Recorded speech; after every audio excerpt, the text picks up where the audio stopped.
കാറ്റത്തെ കിളിക്കൂടിലെ പുത്തൻ സ്റ്റോറിയിലേക്ക് ഏവർക്കും സ്വാഗതം. ഈ സ്റ്റോറി ഇഷ്ടപ്പെടുവാണെങ്കിൽ സബ്സ്ക്രൈബ് ചെയ്യണേ, അതുപോലെ തന്നെ ലൈക്ക് ചെയ്യണേ, ഹൈപ്പ് ചെയ്യാനും മറക്കല്ലേ.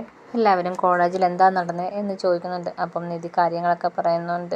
ഞാൻ വന്നെന്നറിഞ്ഞ് ചേട്ടൻ വന്ന് അങ്ങനെ അങ്ങോട്ടും ഇങ്ങോട്ടും സംസാരമായി എന്നെ അടിക്കുകയൊക്കെ ചെയ്തു. അപ്പോഴാണ് അച്ഛൻ ഇടപെട്ടത്. അച്ഛനെ നേരെ കുത്താൻ വന്നപ്പോൾ അച്ഛനത് തടഞ്ഞു. ഇല്ലെങ്കിൽ അത് എൻ്റെ നേരെ ആയേനെ, ഞാനിപ്പം ഹോസ്പിറ്റലിലായേനെ എന്ന് നിധി പറയുകയാണ്. ഇത് കേൾക്കുമ്പോഴത്തേക്ക് എല്ലാവർക്കും വിഷമം വരുന്നുണ്ട്. അപ്പോൾ സുധീഷ് ചോദിക്കുകയാണ്, എടാ ചേട്ടൻ ആരാ, ഗുണ്ടയാണോ, വണ്ടിയിൽ എപ്പോഴും കത്തിയും കൊണ്ടാണോ നടക്കുന്നത് എന്ന് ചോദിക്കുന്നുണ്ട്. ഇതുകൊണ്ടാണ് ഞാൻ പറഞ്ഞത് ഞാനും കൂടെ വരാമെന്ന് സുധീഷ് പറയാണ്. അപ്പം നമ്മുടെ ഭാസ്കരൻ ഇങ്ങനെ വിഷമിച്ച് അവിടെ ഇങ്ങനെ ഇരിക്കുകയാണ്. അപ്പം സുഭാഷ് എന്ന് ചോദിക്കണം, അച്ഛാ വേദനയുണ്ടോ, എങ്ങനെ ഇരിക്കുന്നു? കുഴപ്പമൊന്നുമില്ലടാ, എനിക്ക് പ്രത്യേകിച്ച് കുഴപ്പമൊന്നുമില്ലെന്ന് ഭാസ്കരൻ പറയുന്നുണ്ട്. അപ്പോഴത്തേക്കും നിധി വന്ന് പറയാണ്, 3 ദിവസം കഴിഞ്ഞിട്ട് ഒന്നും കൂടെ ഡ്രസ്സ് ചെയ്യണം, 4 സ്റ്റിച്ച് ഉണ്ടെന്ന് പറഞ്ഞ് എന്നുള്ള കാര്യമൊക്കെ നിധി എല്ലാവരുടെ അടുത്തും പറയുകയാണ്. പെയിൻ കില്ലറും തന്നിട്ടുണ്ട്, വേദന കാണും എന്ന് നിധി പറയുന്നുണ്ട്. ശ്രദ്ധിക്കണമെന്ന് സുഭാഷിനോട് നിധി പറഞ്ഞു. അങ്ങനെ സംസാരിച്ച് അകത്തേക്ക് കയറി പോവുകയാണ്. അപ്പോഴേ ഭാസ്കരനാണെങ്കിൽ അവിടെ കിടക്കുകയാണ്. നിധിക്കാണെങ്കിൽ നല്ല വിഷമമുണ്ട്. ഹരീഷും രൂപേഷും ഒന്നും ചോദിക്കുന്നൊന്നുമില്ല. പോയിരുന്ന നിധിയാണെങ്കിൽ ഇത് തന്നെ ആലോചിച്ചുകൊണ്ടിരിക്കുകയാണ്.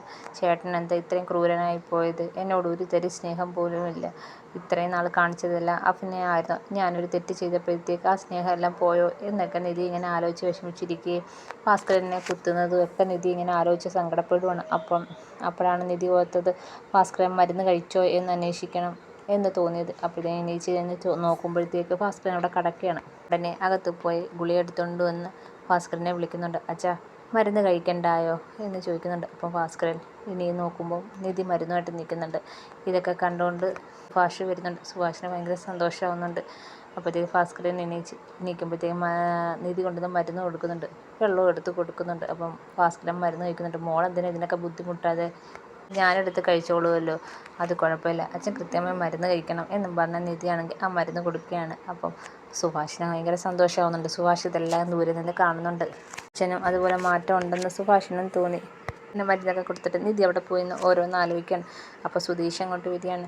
എന്താടോ താൻ കിടക്കുന്നില്ല, ഇവിടെ നിന്ന് എന്താ ആലോചിക്കുക, ഇന്ന് കോളേജിലെ സംഭവം താൻ ആകെപ്പാടെ അപ്സെറ്റായി പോയോ എന്നൊക്കെ ചോദിക്കുന്നുണ്ട്. അപ്പോൾ നിധി പറയണം, ഏയ് ഒന്നുമില്ല, കുഴപ്പമൊന്നുമില്ല, ഞാൻ ഇത്രയും പ്രതീക്ഷിച്ചില്ല, പിന്നെ അച്ഛൻ കൂടെ വന്നത് നന്നായി, ഇല്ലെങ്കിൽ എന്നെ ഇപ്പം ഹോസ്പിറ്റലായേനെ, എനിക്ക് സങ്കടമുണ്ട്, എനിക്ക് കിട്ടേണ്ടതല്ലേ അച്ഛനെ കിട്ടിയതെന്നൊക്കെ നിധി സങ്കടത്തോടെ പറയുകയാണ്. ഇത്രയൊക്കെ ആയതല്ലേ ഉള്ളൂ, താൻ അതോർത്ത് ഇനി വിഷമിക്കണ്ട എന്ന് സുധീഷ് പറയുന്നുണ്ട്.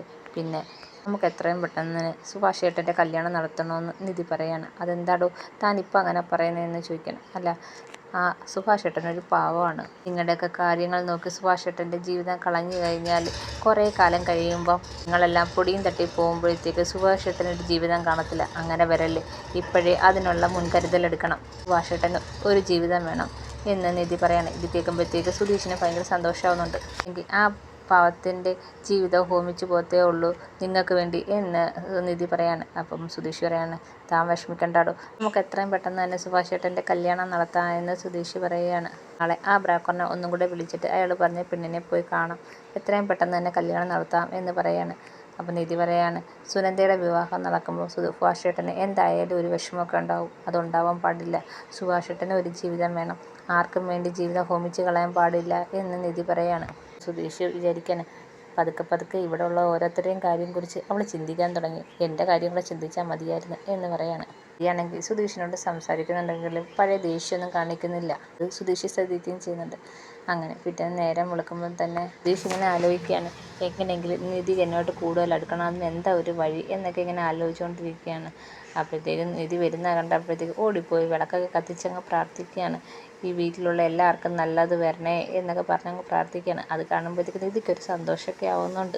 രൂപേഷ് ഇങ്ങനെ ഞെട്ടിയിരിക്കുകയാണ്, ഈ സുധീഷ് ഏട്ടൻ എന്തു ഈ കാണിക്കുന്നത്, ഇത്ര നാൾ വിളക്കൊന്നും കത്തിക്കാതല്ല ഇപ്പം പെട്ടെന്ന് എന്തുവാ ഇങ്ങനെയൊക്കെ കാണിക്കുന്നതെന്ന് വിചാരിച്ച്. അപ്പോഴാണ് ഏട്ടത്തിയെ കാണുന്നത്. ഏട്ടത്തിയെ കാണുമ്പോൾ രൂപേഷിന് മനസ്സിലാവുന്നുണ്ട് സുധീഷ് ഏട്ടൻ്റെ പുതിയ നമ്പറാണെന്ന്. നിധി അങ്ങ് പോവുകയാണ്. അപ്പോൾ രൂപേഷ് പറയണം, ഏട്ടത്തി പോയി, ഇനി മതി ഏട്ടനെങ്കിൽ വാ എന്ന് പറയാണ്. അപ്പോഴത്തേക്ക് സുധീഷ് ഇങ്ങനെ വന്നിരിക്കുകയാണ്.